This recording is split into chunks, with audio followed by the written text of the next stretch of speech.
Koronics Klára és Lucia szerepébe bújik, ugyanis felváltva játsszák ezt a szerepet.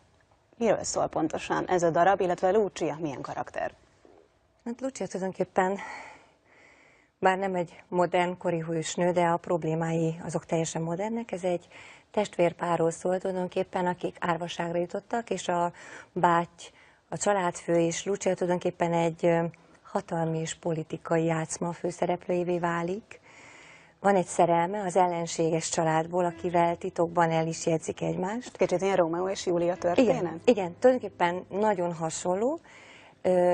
A valakitétellel, hogy a picit ebből a skót hangulatból kiderül az elején, hogy a Lucia karaktere labilis, tehát már rögtön az első áriában bemutatkozik, hogy ő mennyire fogékony a misztikumra, a víziókra. Én magam voltam Skóciában, ahol a felhők tényleg mondjuk a fejünk felett 1 centivel vannak, és ezt a rendező, ezt a hangulatot, ezt a nyomasztó atmoszférát nagyon szerette volna érzékeltetni.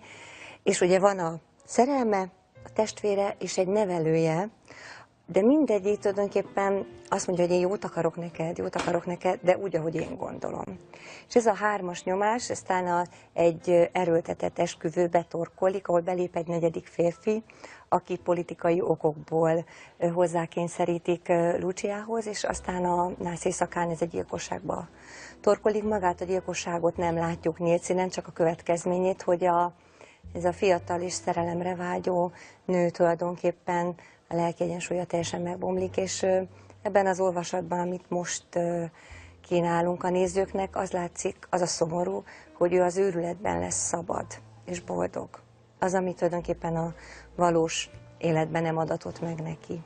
Mennyire van modernizálva ez az opera, hiszen hallottuk a bejátszásból is, hogy 13 éve játszották utoljára itthon. Nagyon modernizálva van.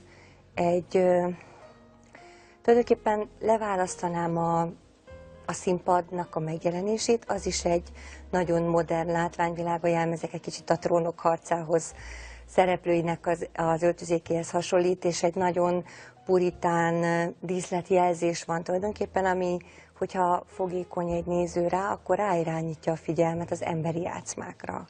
Mert itt viszont a szereplők közti viszonyok maximálisan ki vannak dolgozva. Kicsit olyan, mint hogy egy ilyen kukucska ablakon néznénk azt, hogy szereti Luciát Edgardo a szerelme, de azért mindig kiderül az, hogy ez egy nagyon olyan opera, ahol a férfi dominancia összeroppant egy nagyon szabadságra vágyó nőt.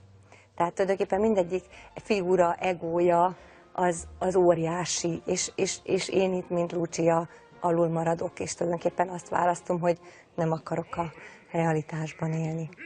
Ugye Donizetti nagyon sok operát írt, 67 operát jegyez, ez a bel canto műfajában született, ezt mennyire nehéz énekelni?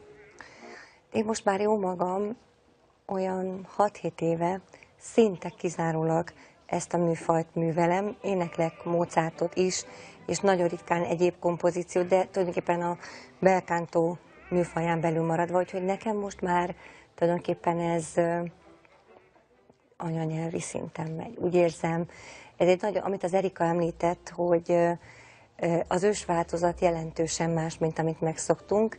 Ez egy komoly munka volt, de úgy érzem, hogy nagyon szabadon tudok létezni ebben a közegben.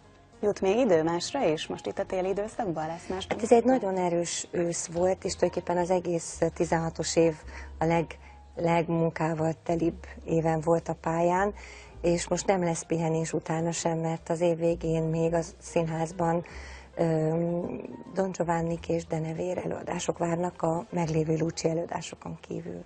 Lammermoor Lucia, tehát az Erkel Színházban. Köszönjük szépen Koronics Klárának.